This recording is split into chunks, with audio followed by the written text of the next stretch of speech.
A very good afternoon, ladies and gentlemen, and I welcome our very special guest this evening. A very warm welcome to all of you on behalf of Republic Media Network as we come together for a very, very special edition of Legends presented by Ravin Group, Jode Zindagi Ke Taar, co-powered by Radico, Spirit of Excellence, and Reliance Digital, personalizing technology. Now, ladies and gentlemen, tonight we honor not just a professional legacy, but a personal philosophy, one that has redefined Indian banking, one that has reshaped the contours of business leadership and set new benchmarks for ethical capitalism in India. At Republic, we believe that legends are not defined by time. They themselves define time. And their ideas are not confined to boardrooms. They inspire a whole generation and many, many generations. And their decisions continue to ripple across the markets, and also, of course, their vision transform a nation.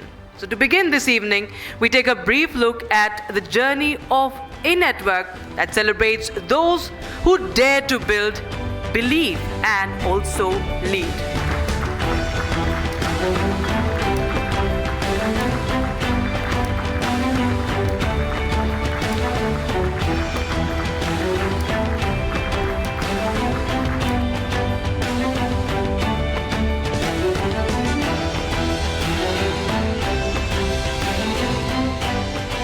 Ladies and gentlemen, before we begin tonight's tribute, we open with a stirring classical performance, and we have a very young, talented artist here on stage, as you can see, Madhav Kalra. And this evening, Madhav is here offering a meditative musical tribute, echoing the spirit of legacy and excellence. A big round of applause for Madhav, please.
That's, of course, an innings of inspiration indeed, sir. And it's our honor to welcome you to reflect on this remarkable journey. It is our privilege to invite the man himself, Mr. Uday Kotak, for a special conversation that promises insight, inspiration, and wisdom. Joining him on stage is Editor-in-Chief of Republic Media Network, Arnab Goswami.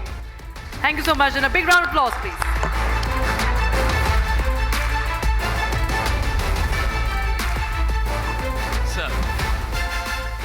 It's an absolute honor, privilege. I'm so happy, I'm delighted. I'm personally very moved, very moved that you flew down in your schedule from Mumbai. I'm sure you got other engagements in Delhi, but that you flew down to be with us, I think is a great thing. And to have a legend of the Indian corporate finance sector with us means a lot to us at the Republic Media Network. So let's give him a bigger round of applause and thank him for being with us.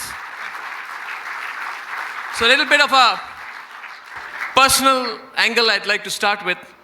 You know,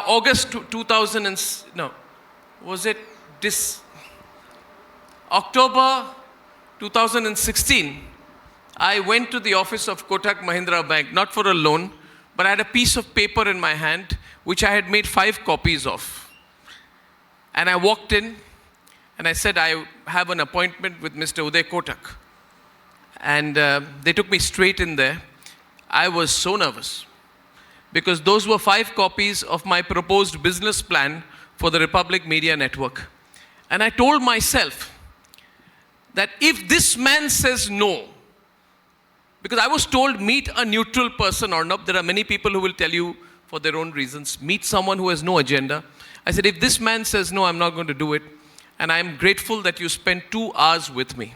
He gave me life lessons. He gave me a very neutral picture. And then he said, go ahead and do it. So whatever you're seeing here today, in a way you play a big role in making Republic happen. Thank you so much, sir. Thank you, sir. Whatever you say today will be quoted. You know what Trump has been doing. But first I wanted to start by asking you, sir, that when you're recognized across as a legend today of the Indian corporate banking finance sector, how do you react to it? First, I have Thank to you, congratulate my fellow founder and entrepreneur in many ways.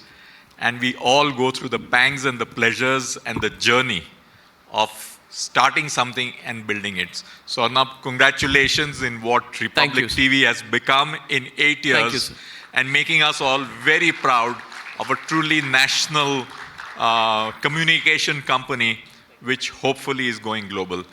And for me, the most interesting part of my journey is to see budding entrepreneurship succeed in every nook and corner of India. In our days, it was much tougher when I started in 1985. Since then, there has been more capital available, private equity available. Therefore, you're seeing a flourishing country of entrepreneurs. And what can make India great is entrepreneurship.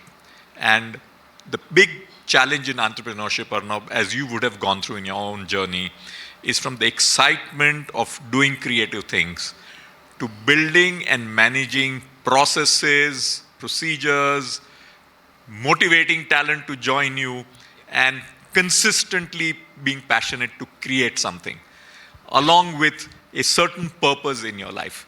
And I am very, very proud when I see fellow entrepreneurs succeed in life. So congratulations on behalf of all of us to Arnab Goswami and the Republic TV. You're very kind, sir.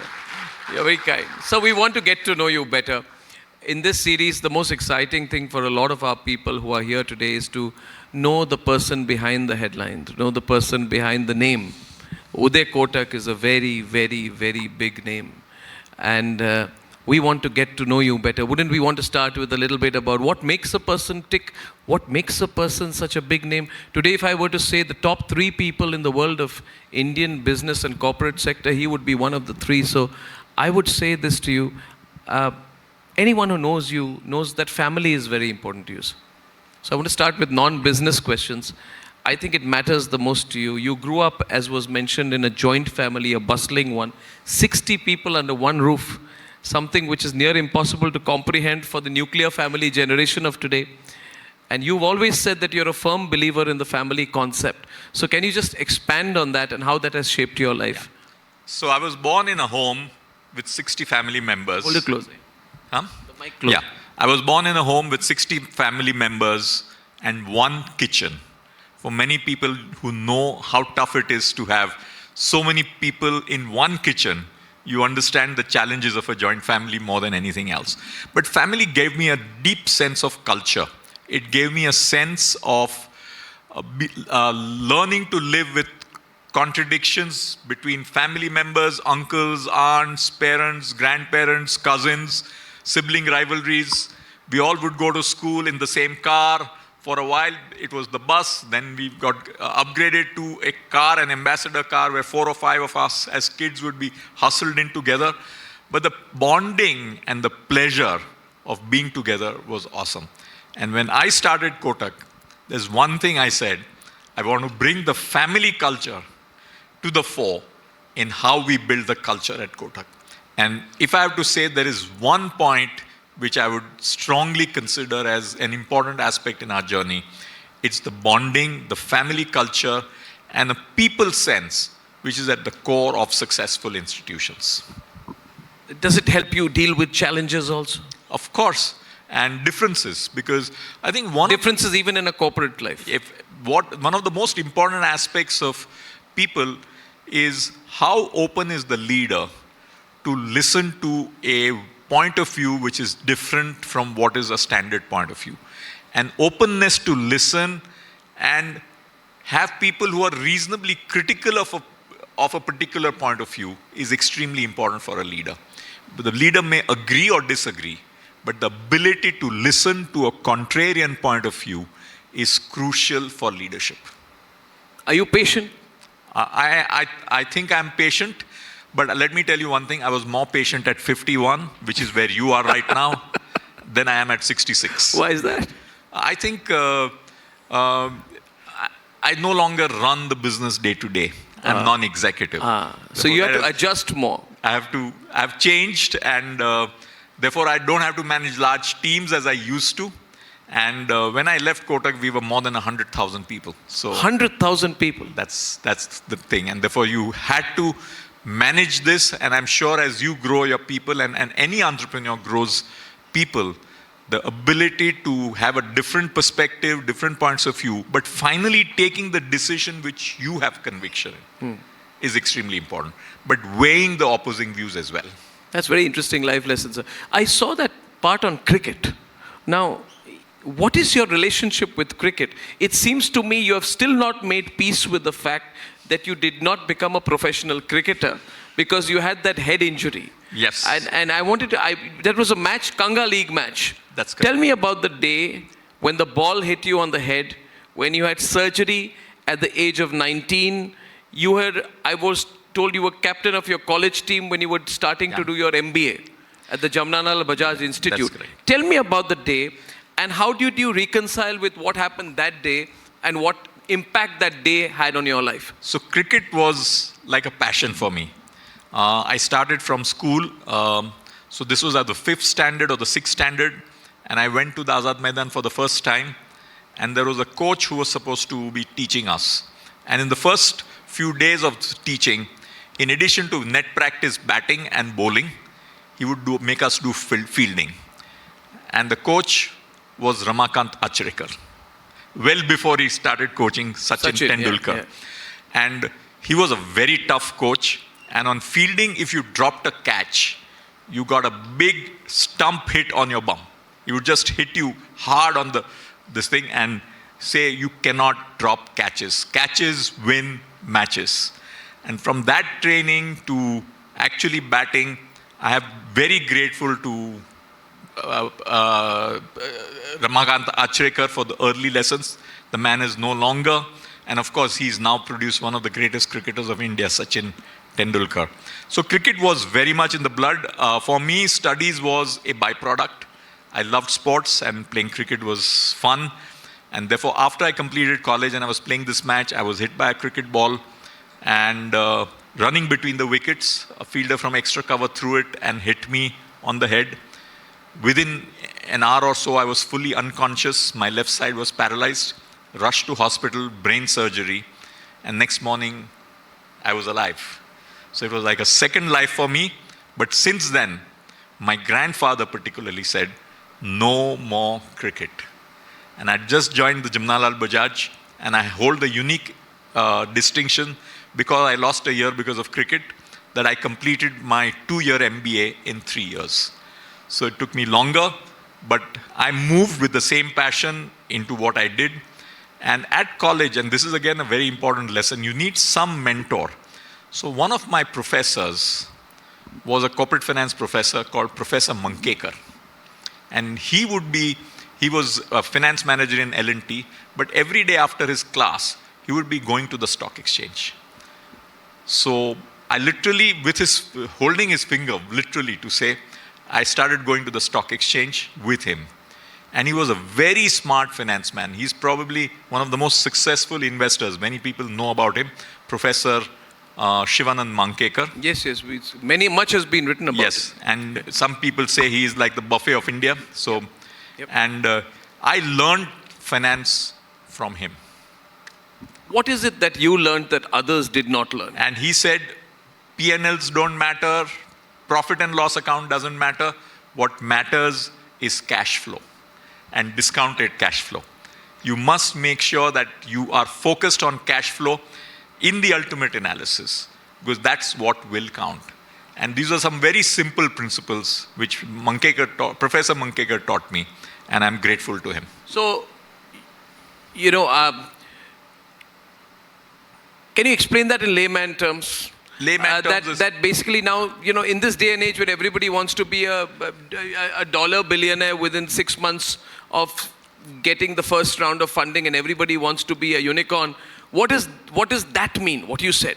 What does it mean in simple terms? If you get money, in the initial stages, of course, you invest money, and you're investing more than you're earning, but you must have a game plan to see over time what is the cash generation happening in your business. Therefore, there may be year 1, year 2, year 3, year 4. When you're investing money, you'll be negative cash flow. But you must reach a point where you become positive cash flow, because ultimately, cash generation from business is a critical part of sustainable business. Tell me about the day you thought of starting your own bank, your own venture. Where were you placed in life? How old were you? How financially secure were you? What did you want to do it for? Did you want to make more money? Did you want your name on your bank like you've got it now? What gives you a bigger thrill today? I mean, let's go back to the day you started. Why did you start a bank of your own? What was the risk and what was the reward? So I was in the second year of my MBA class, which was Jamnalal Bajaj. And, you have all the companies coming to campus. I had done my summer job the previous year at Hindustan Lever. So one of the attractions was joining Hindustan Lever on completion of my 2 years. Yep. My father sat with me and said, son, what do you want to do? I said, my passion is finance, but I think I'll start a career professionally. He said, what if I convince the family to give you 200 square feet of office space at Flora Fountain, and you start on your own? What business? So originally it started as a financial advisory consulting business, converted to quickly bill discounting, and there was a gentleman called Mr. Sidney Pinto who actually made a big difference. He started merchant banking in India in Grindlays. He said, start your own bill discounting business. And we started with bill discounting for a company called Nelco, which was a Tata company where Mr. Ratan Tata started his career. So Nelco suppliers had a long wait to get the money because of the working capital cycles. So we started discounting bills for suppliers of Nelco. which is 90-day bills. And in those days, India was a closed economy. You would borrow money from a bank normally at 17%. This is mid-80s. This is mid-80s, 1983 or so, 83, 84. So you would borrow money at 17%, and if you gave money to your bank as a fixed deposit, they would pay you 6%. So I went to some family friends and said that what if I gave you a Tata company risk, and instead of 6%, you made 12? And I went to Nelco and said, I will give you significant amount of monies at 16 instead of 17. So send all your suppliers to us, and we'll finance them at 16. So we would buy a bill of exchange at 16% and sell it to savers at 12% with a Tata name on due date. So the Tata company was paying on due date, and this 4% spread is what built our business.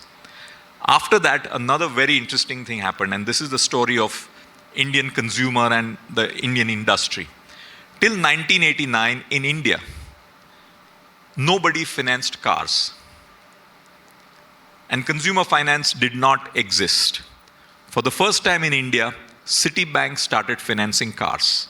In those days, there was a concept of a higher purchase lending rate, which was 13%, which is you pay 13% on the original amount even as your installments come down. So effective IRR was 39%. And Citibank would finance people for cars. And 39% looked like a phenomenal rate. There was a shortage of cars. There was a waiting period of 6 months. So I remember going as a relatively young professional to Maruti, meeting then, I think Mr. Bhargav was the CEO then, telling him that what, Mr. Bhargav, if we gave you an advance booking for 5,000 cars at a time, interest-free, will you take that booking for cars through your dealers? He said, if I'm getting money interest-free for 6 months, I'm very happy. So we would be able to get cars for our customers once we started this, as soon as they wanted, because we had a continuing delivery. And we had only one condition. We are very happy to give you cars. We will not charge you a premium, but you'll have to take the car on finance from us. And we were very reasonable people. We said same terms as the great multinational Citibank. So our lending rates were the same as Citi. We would give an immediate car on delivery. We will take the hit of 6 months booking interest, which would come out of our spread, and our car business flourished. Then we went into the investment banking. I felt India was just changing. There was no concept of global capital markets. So I sought after Goldman Sachs, partnered with them, learned how capital markets worked, gave them a 25% stake in our business, and started investment banking and securities. 75% us, 25% them. Then we came to late 90s, we started a mutual fund business. In 2001, when Dr. Jalan was the RBI governor, we applied through the front door for a banking company. The RBI asked us to convert our existing NBFC into a banking company. So we became a full-fledged bank in 2003. Thereafter, both Goldman and Ford, who were our partners in the car finance business, we bought them back and became 100% owners of that business. And thereafter, we grew as a bank. 2008 happened, global financial crisis. My lesson from global financial crisis, a very important lesson, be very careful when you're reading a global newspaper. It colors you about your strategy in India, okay? Your strategy in India has to be based on your facts here. Don't get carried away by the headlines of the Wall Street Journal, okay? Extremely important, be yourself in India and grow. In 2014, we acquired ING Vaishya, which was owned 44% by ING, and merged it into Kotak Mahindra, and we became a larger company. Therefore, in many ways, it's a journey of great exhilaration. It's a journey of India's financial sector reform over time, and it's a fascinating journey. And then India went into significant challenges because of the bad lending which happened between 2008 and 2011 by Indian banks. And we, fortunately, were more cautious, so we did not have the same pain, and the marketplace rewarded us. So it's been phenomenal. I've really enjoyed the journey, and my message to every entrepreneur and every potential entrepreneur is start up, be at it, pursue with passion, and as you grow and as your creativity grows, keep on making sure you're having outstanding people work for you and build process along the way. That's a fantastic 35-year period you've recapped so well. What was it that those who believed in you when you were 25, 26 saw in you? I think they just felt that give this kid a chance. And the financial sector was... Has to be. Financial sector does not work on giving a kid a chance. They must have seen something in you. They must have bet on something. I think... or rather, let me put it this way. What were you betting on?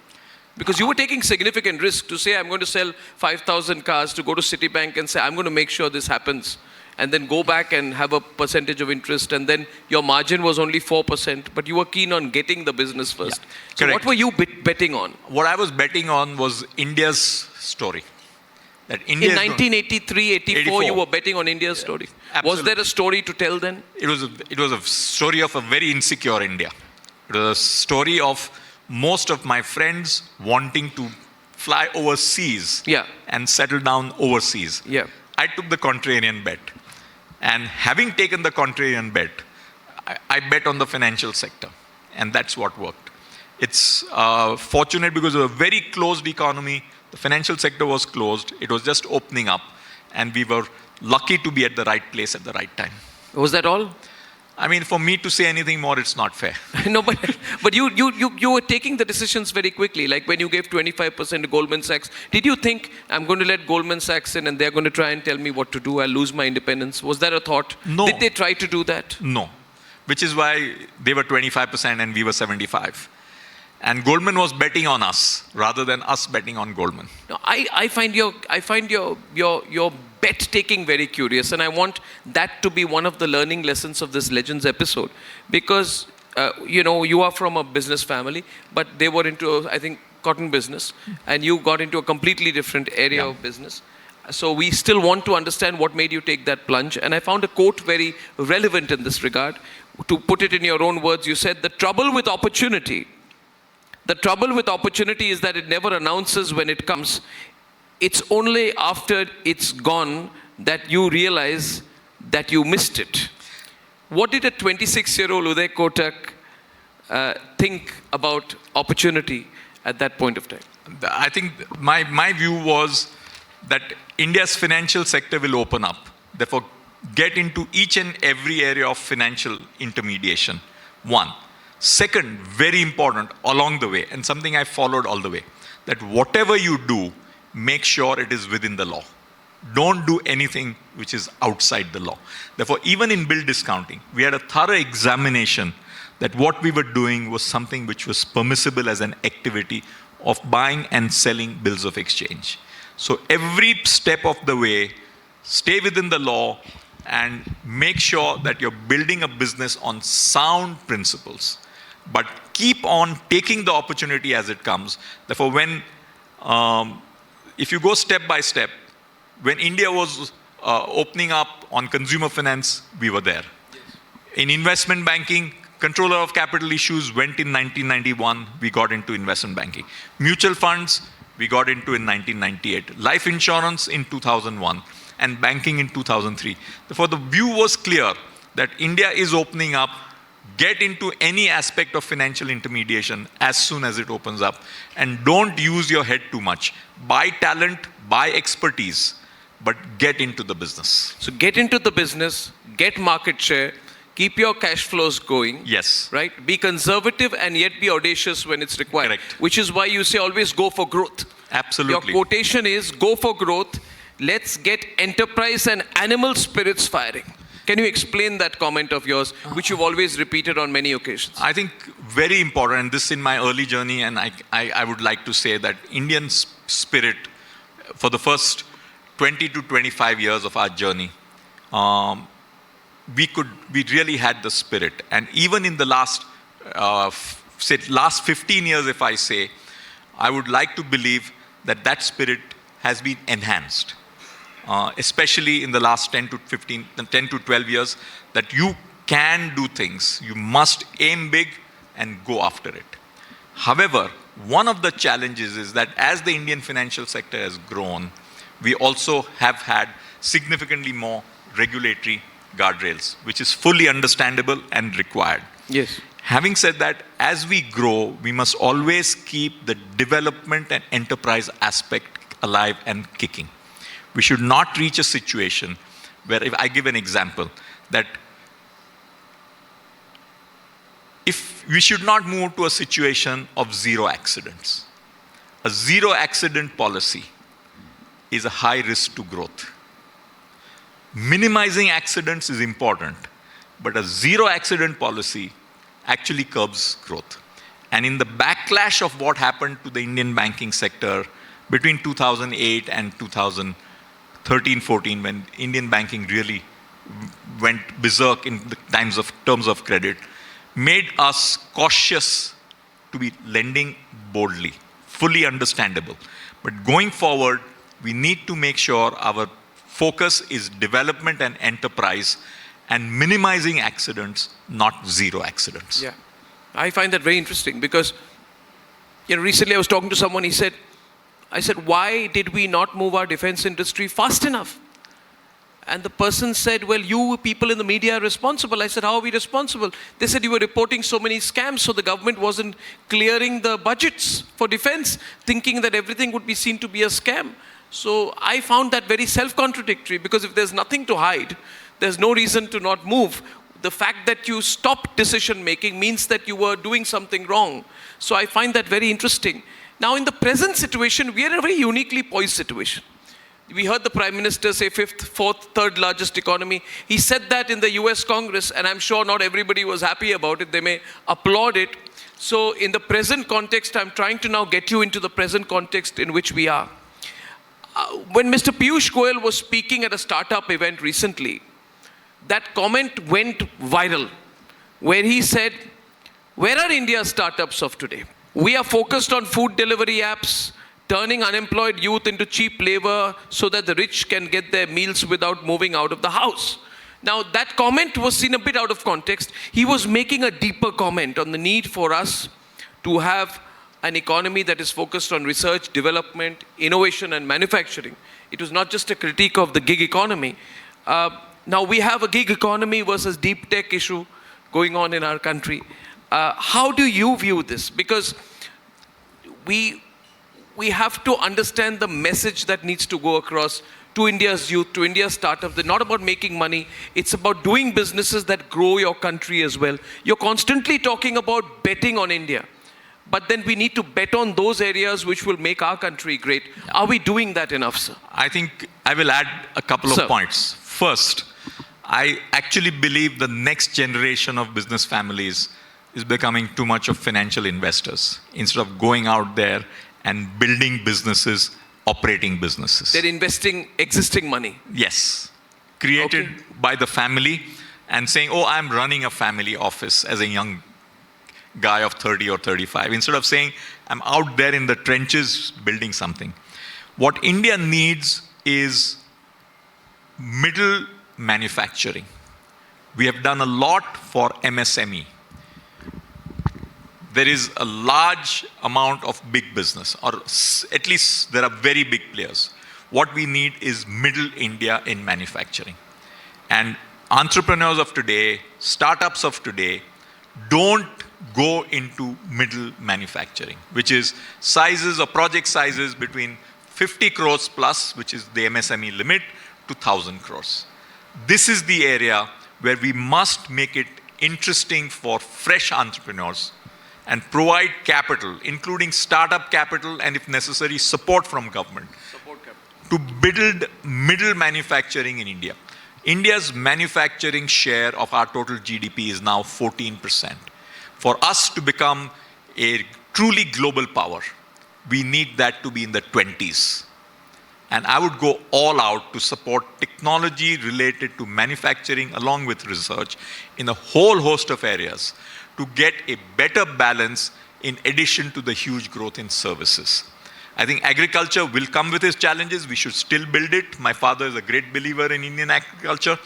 But as a financial services person, I passionately believe India needs mid-size manufacturing, and entrepreneurs must be encouraged to go out on the streets. And it's a tough life. You're dealing with inspectors, setting up, factory approvals, policies, state governments, central governments. Arnab, I would strongly encourage through your channel to push for entrepreneurship to go into building manufacturing and operating businesses for the future. So let's say this is 2025, right? And it is the 31st of July 2025, and 20-year-old Uday Kotak has gone into bat at Azad Maidan. Unfortunately, 20-year-old Uday Kotak gets hit by a ball on his head while trying to take a second run, and wakes up in the next morning out of paralysis and alive. And then he tells his father, I'm going into business. And suppose your father says, beta, go to any business, but not finance and not cotton. In the context of what you just said, what business would you have gone into? Which will be indicative of what the India story you view is likely to be. I would certainly consider manufacturing and mid-size manufacturing in whichever space. It could be engineering, it could be pharma, it could be a whole host of areas of manufacturing. I would go into that. The way to build success is to be able to do things which other people think at that point of time is not doable or very difficult. Such as today? Such as starting Republic TV. Starting Kotak when we did. Right. Because people said financial services in 1985 in a closed economy, what a stupid idea. Impossible, they say. Yeah. And 97% of Indian banking was public sector. Yep. But that was the opportunity. Yep. And you take it, as I say, when others find it uninteresting or don't even think about it. Yep. I find your concept of Roti very interesting. I want you to talk a little bit about it. Your concept of Roti, return on time invested.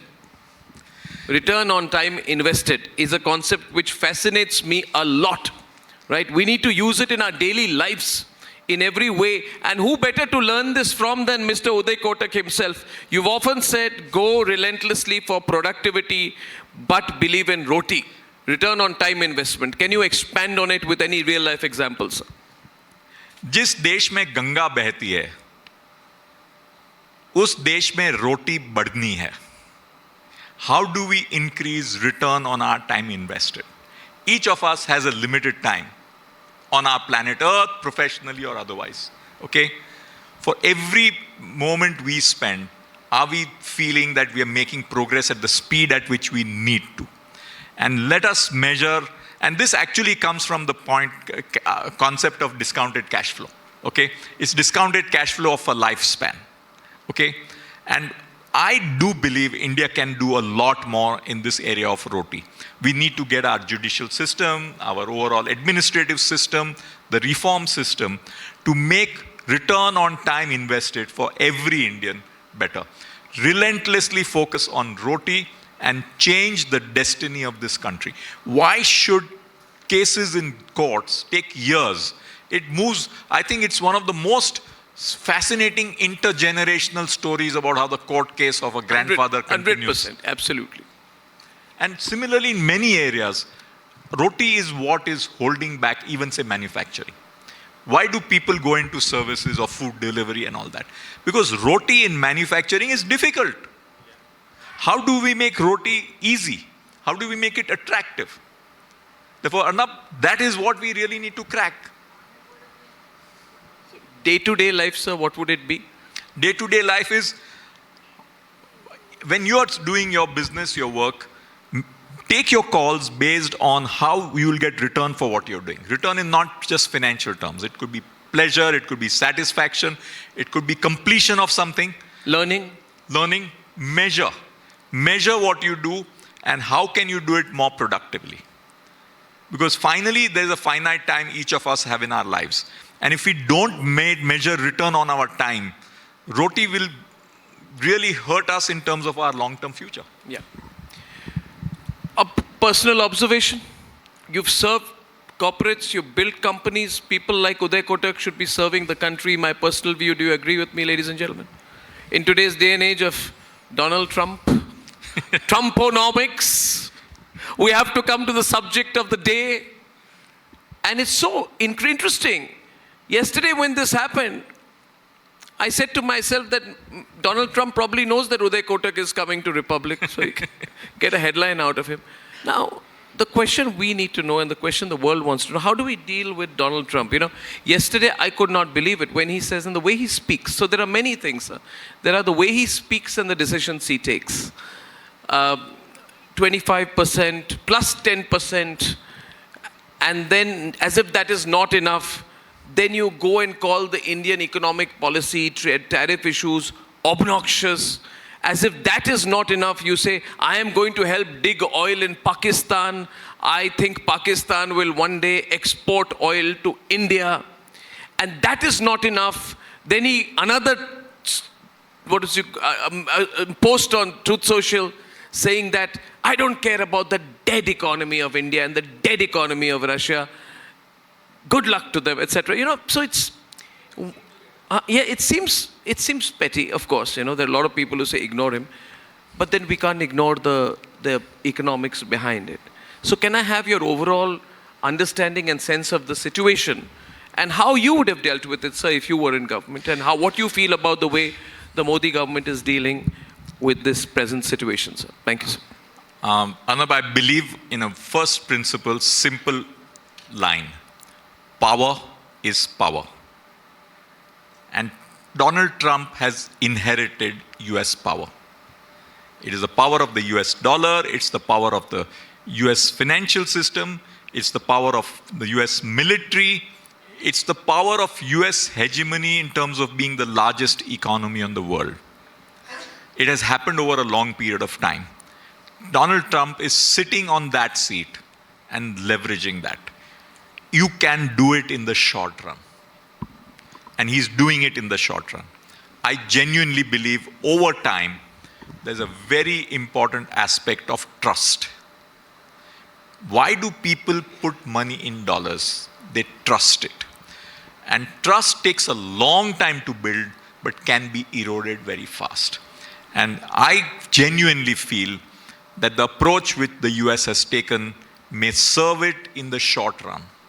But in the long run, it will have a price which the United States of America will pay to the world. And I genuinely feel the US in many ways is playing into China's hands. And what we have to watch out for is in this battle, we are still an emerging power. There is a large power which is the US, the second largest power which is China. How do we as an emerging power do not get caught in this crossfire and find our own journey independent of these two, at the same time realizing that this is a global chessboard? One of our challenges is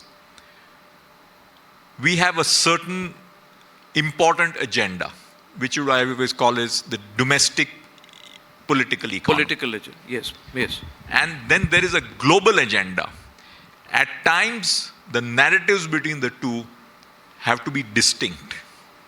And we should not be caught in the middle of these two narratives in terms of deciding what is right for us. And Donald Trump knows what India does not like. He has kept on poking that, hyphenating Pakistan and India, because he knows what is irritating Indians. We should not fall to his bait. We should be clear that there are areas we may have to agree. And there are areas we will have to take a position. But either way, I think we've also got to be clear. The man has huge ego. Yeah, we know Somebody is going to take care of that. And make sure that we are playing to it in a manner which is not inconsistent with our domestic objectives. But playing to his ego is an important part of the narrative. You're seeing a world of strong men, okay? And in many countries. And you just saw the way he annihilated Europe in the negotiation. Europe gave away a lot, had to say zero duty for US goods into Europe against 15% duty on European goods into US. I don't think Europeans are happy, but they gave in. The only people who are standing tough against Trump at this stage, and I'm keeping India as a separate discussion, is China. Because China has something to give. US needed the rare earths. US needs things from China because otherwise the domestic economy slows down. Therefore, I am a genuine believer that finally power is power, and India has to dramatically increase its speed for building our raw power. And we, on the economic side, have a lot to do to turbocharge India's growth. What do we have leverage with vis-a-vis Trump?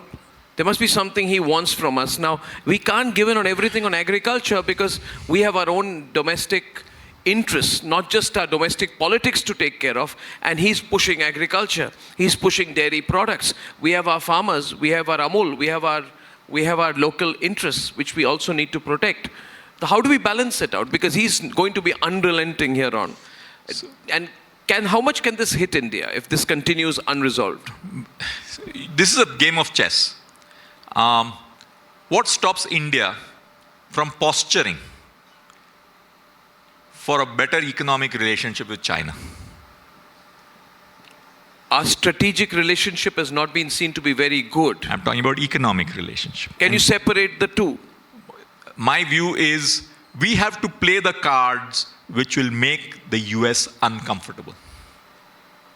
And economics, China has $100 billion trade surplus with us.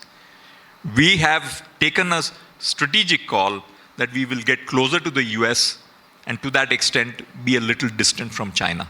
But if US is going the way it is, we have to find what makes sense for us. Finally, it is self-interest. But if they have $100 billion trade surplus with us, is it Chinese leverage on us or our leverage on China? But China already has that. They already have it. So aren't we supposed to reduce it? How will you reduce it? Now you will have a challenge. Shouldn't we do that? But that is back to domestic manufacturing. Yes. I mean, India imports Ganeshas and Rakhis. Yes. Shouldn't we stop doing that? But then we have to produce cheaper here. But can we produce cheaper here? We should.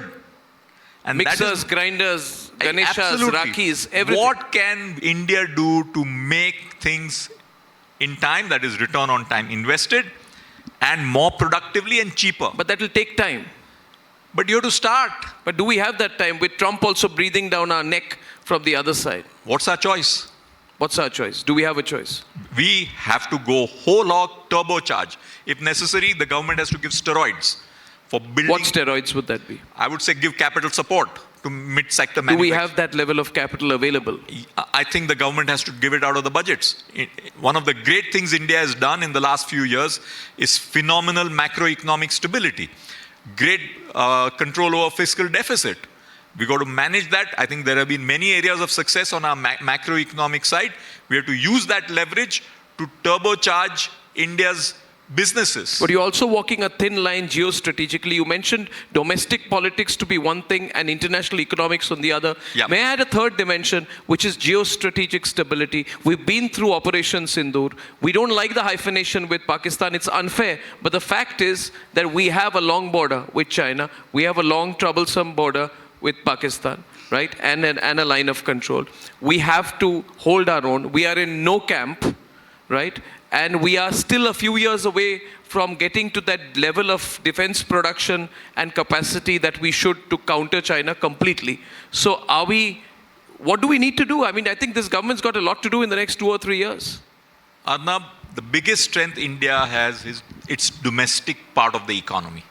Our international part of the economy is much smaller than a China, a Japan, Middle East, or any other country. And fortunately, oil prices are low.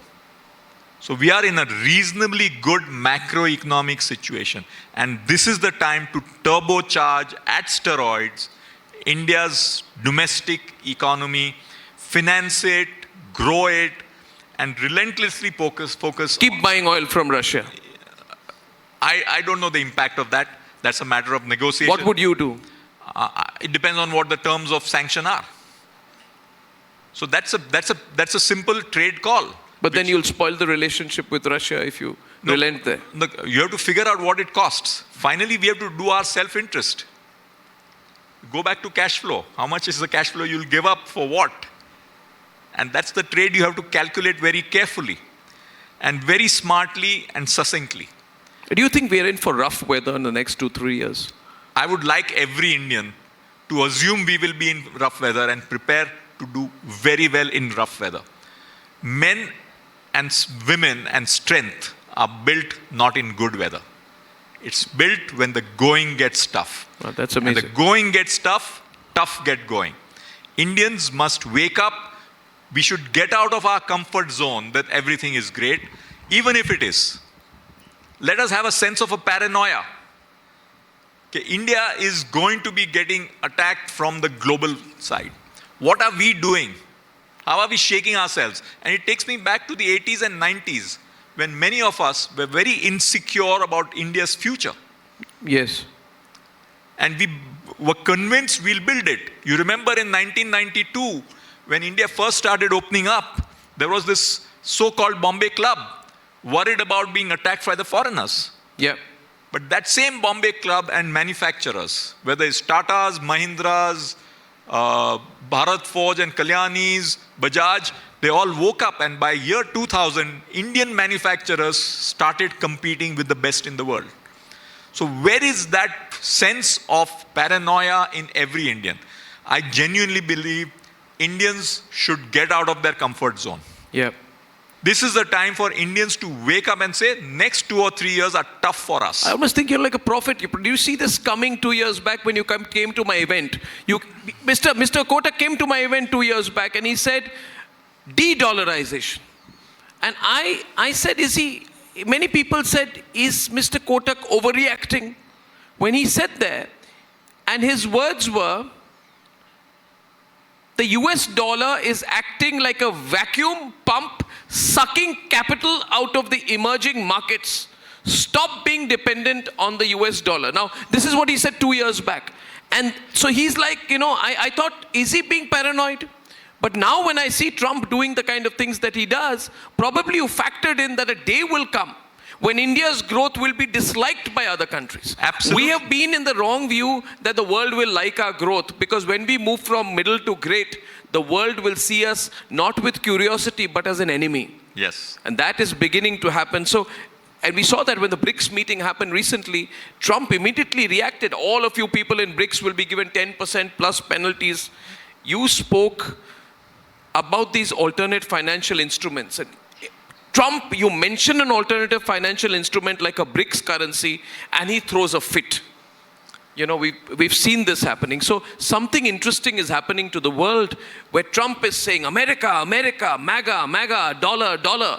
And the rest of the world is saying, no, we need to come together because we are not here to make America great again. We are here to make Indonesia great again, to make India great again, to make Malaysia great again. So what is your take on where you stand on the de-dollarization idea? In layman terms, what would it mean in today's context, 2025? I think every major sovereign in the world is concerned about his or her surpluses in the US dollar. Unfortunately, there are not too many alternatives. But as if the US does not play its cards well and people start losing trust, say, for example, inflation goes up and that creates some pressure, and US does not increase its US interest rates as much, or the dollar goes weak. It's a very heavily over-borrowed country. Okay? We have to play to our strength, and the world is looking for alternative currency as a safe haven. Therefore, the money is moving in gold. That's why the money is moving in crypto to a certain extent. People are looking for alternatives outside the US dollar. Build our strength, build our domestic economy. I don't think we should be satisfied with growth at 6 or 6.5. Time has come for us to What takes us to 9, 10, which we need now? That's what we need. And we need to, every Indian needs to get out of his or her comfort zone.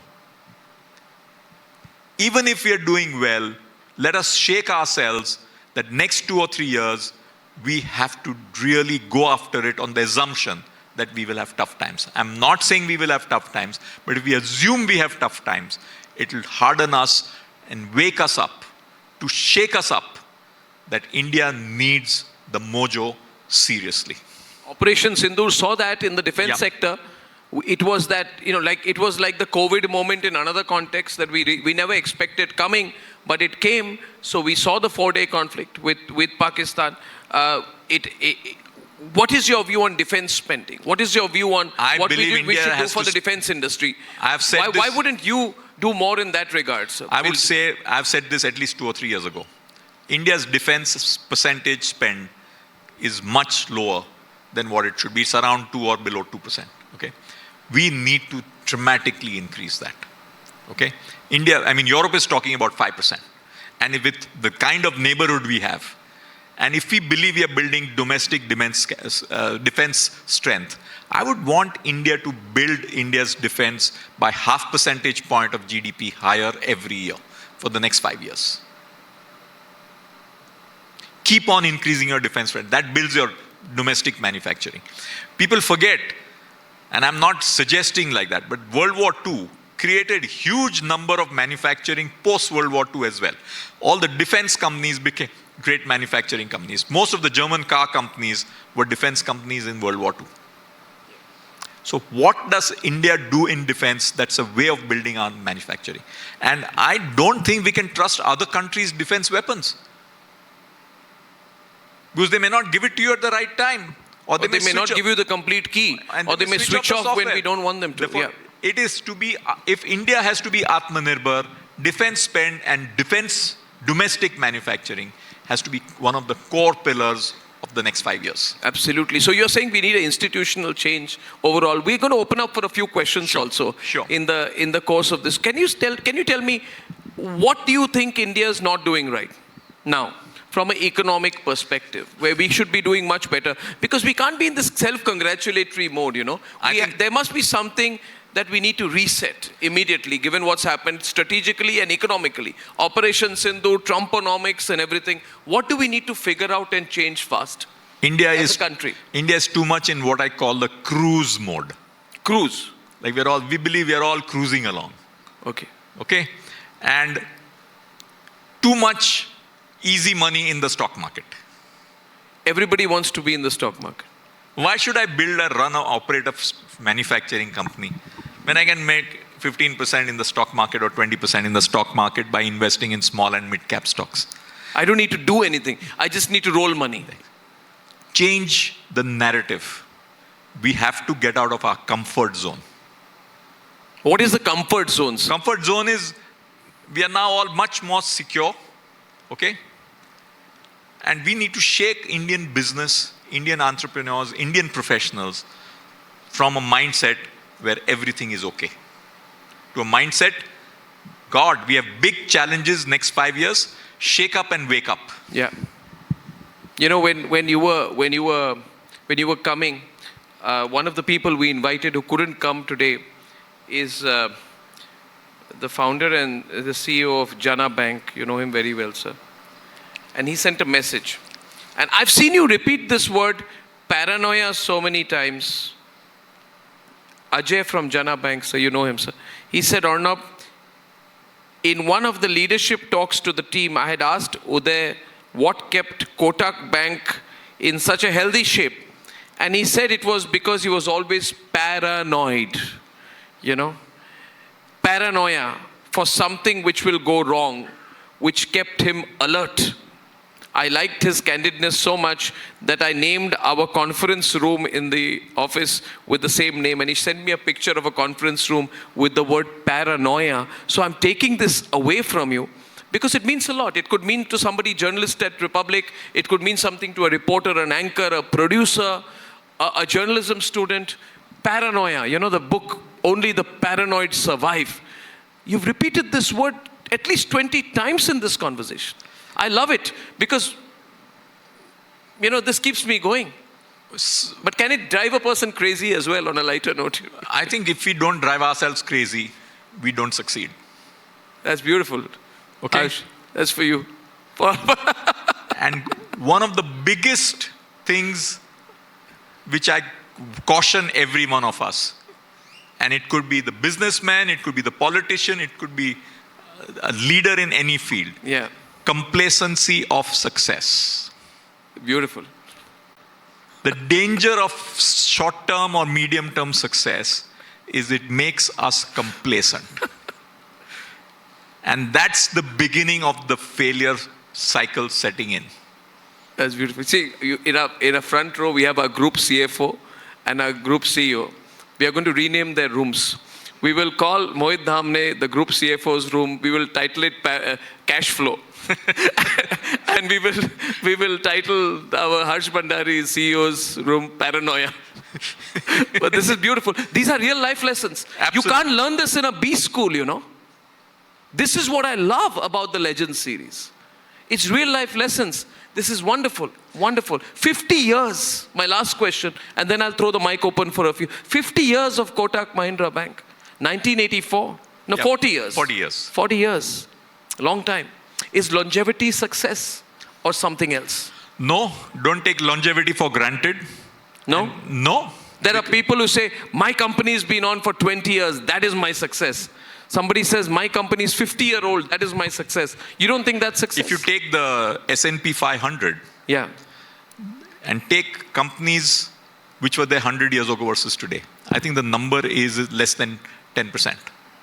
Then what is success if not longevity? Success for a company? is how do you ensure that there are some things which must change and some things which must never change.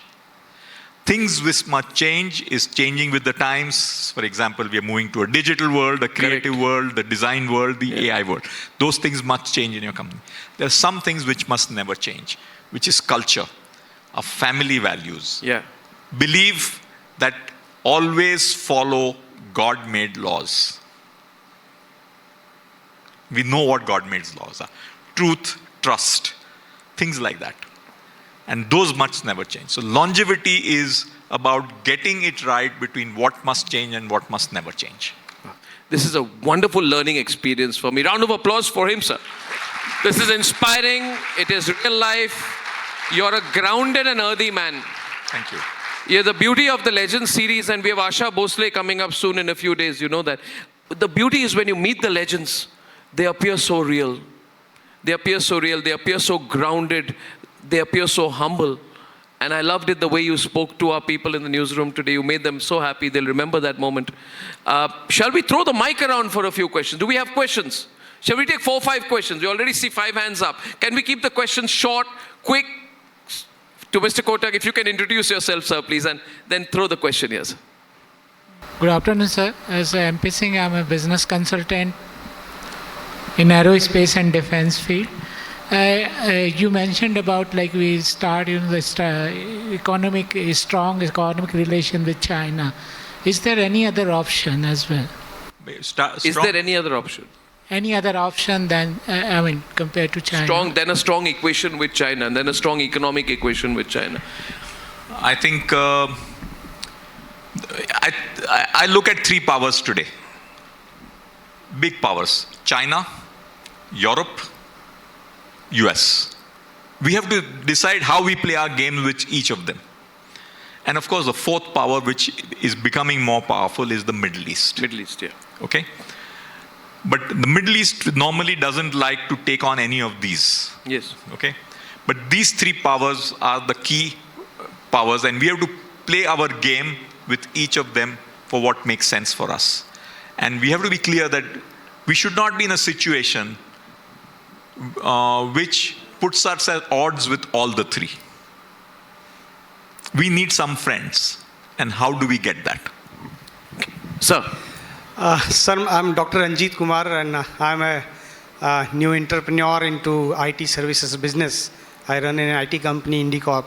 You talked a lot about coming out of the comfort zone and entrepreneurship and startup businesses and all. So I believe that most of the people who are actually coming out and going for the entrepreneurship, they are all already coming out from the comfort zone. My only question is to you is that being a new entrepreneur or a startup business, many a times we feel that we need some mentor, and you said that in life you need some mentor as well. So sometimes you need certain business coaches which can help you to look for the dimensions which you do not have that, you are doing the business with a gut feeling, right? But you need certain guidelines as well. So do you feel that any startup businesses or new entrepreneurs need some business coaches? On the other hand, we need to understand that the business coaches are charging heavily for their coaching as well. Right. So what is your suggestion on to all those people who are the new entrepreneurs? My answer is simple. A coach is a good support, but the batting style should always be yours. Yeah, okay. Absolutely. Yeah, thank you. Excellent. And Excellent. keep that in mind. Okay. That's beautiful. Thank you, sir. Thank you. Thank you. Good afternoon, Arnab. Good afternoon, Mr. Kotak. I'm Arun Arora. I used to work with Maruti. I worked very closely with Mr. R.C. Bhargav and Mr. Jagdish Khattar. What I wanted to share with you is something very interesting. There was another entrepreneur who belonged to a very small village in Haryana, Mr. J.K. Sharma. And back then, when you gave example of financing cars, which was one of the earliest thing to do for any company, you also started financing trucks. And he was a person who was a school dropout from Ginger, and he worked closely with Kotak. And he borrowed money for trucks from Kotak, and he went on to set up one of the largest company. And I discovered all this when I was writing his biography, and fortunately we have his son here today, Sachin Haritash. Mr. Ajit and later Mr. Deepak Gupta financed, and okay. he always used to say that Kotak ka money hame falta hai. And he was successful because of inspiration from you. Thank you. Thank you very much. Thank you. And I'll certainly pass on this back as a success story of entrepreneurs. We'll share the clip with you, sir. Absolutely. Yeah. Hi, sir. I am Ashu Kansal. I am part of robotics and warehousing automation company Adverb, and I am a CFO there. I have a question to you. How do you differentiate between a Chinese banking system versus Indian banking system? How they have been able to fund their startups so well right from niche stage? So recently I went for a 900-kilometer trip via Jaipur, then Manesar and back. It was an excellent highway, everything wonderful. But there was not even a single industry either on the left or on the right side. I was so shocked what is happening. On one hand, we are creating such a wonderful infrastructure, but actually either government failure is there or banking failure is there. Where are we lacking? Thank you. I think it's less about banking. It's more about entrepreneurs finding it easier to do businesses in the non-manufacturing sector. Therefore, we have to analyze what are the pain points. But as Arnab said, trying to analyze and answer the pain points takes time. In the short run, I am a great believer that the government must come out with a superb capital support scheme for middle manufacturing to turbocharge manufacturing in our country. So essentially what a capital support scheme, what I'm talking about is, the state says if 100 rupees is the equity required, 200 rupees is the debt, project cost is 300. Out of the 100 equity, the government provides 40 as support equity, which is like a preference capital, repayable over 10, 12, 15 years. So you make return on your 60, but you got capital of 100 for the purposes of setting up your plant. Okay. So some support scheme which turbocharges Indian mid-manufacturing is what I would strongly advocate for India to get back. And in the meantime, remove all the hurdles. Good afternoon, sir. I'm Avriti Raturi and I'm an entrepreneur. I started my own wellness brand. I just wanted to ask you, what is your message to young entrepreneurs, and what do you feel like, what is a better leadership style in general? I think it's a very wide question. My advice is be bold, go into enterprise. If things do not work out, you will be even more valuable for a job. Yeah. Thank you, first of all, for such an insightful experience that I've just got. My question is precisely going back to your childhood, where you mentioned that you were under the roof sharing with 60 family members, and I understand I'm a wellness practitioner, and I've been into this industry for 16 years. And when I meet the youngsters these days, they talk about traumas a lot. That's become like a very buzzword, and they're taking it into their advantage. And I'm sure the kind of traumas that you would have got living with 60 people would have definitely taken a toll on your mental well-being, and how had you been dealing with it thus far? And also pointing out what Arnab said, that you're being disliked by people because who do not want your growth. So from that angle, how have you been dealing this disliking, and also giving a message to the young entrepreneurs how to take these traumas into their for their benefit? Yeah. Thank you so much. I think the question I have to ask is that all the people who have had traumas, how many of them were born in a family of 60 people? Yeah. That's the irony, actually. That's well said. And actually, the wellness culture came from within the family. Yes. It's a very powerful social instrument. Yeah. I know a 60-member family is unsustainable in today's times. Yeah. But the cocoon of a family is such a powerful Indian concept. And a lot of traumas get out of control when people don't fully believe in the family culture. Yeah. Hi, sir. Being a stock market mentor, I love the line you said about stock market investing, right? And I love the way you taught us what the real expectation we should have from stock market, right?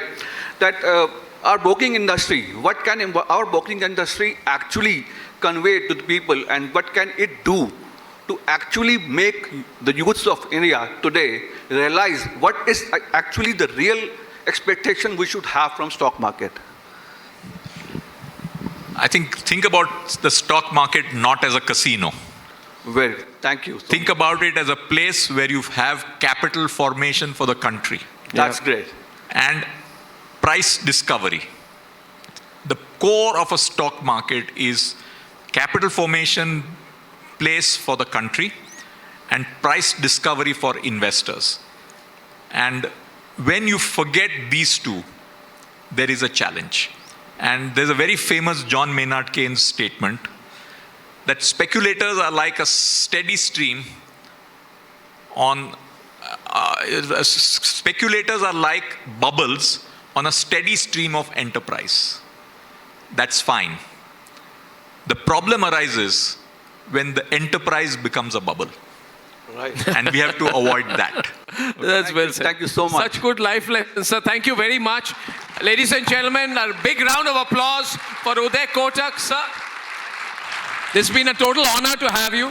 I don't know if you understand, but in this period we've spent on stage together, there's been a lot of learning for people beyond the world of finance. And when this is broadcast, I think a lot of people will love it. Personally, for me, a great delight to meet you again, sir. More power to you, sir. Thank you very much. Thank you, sir.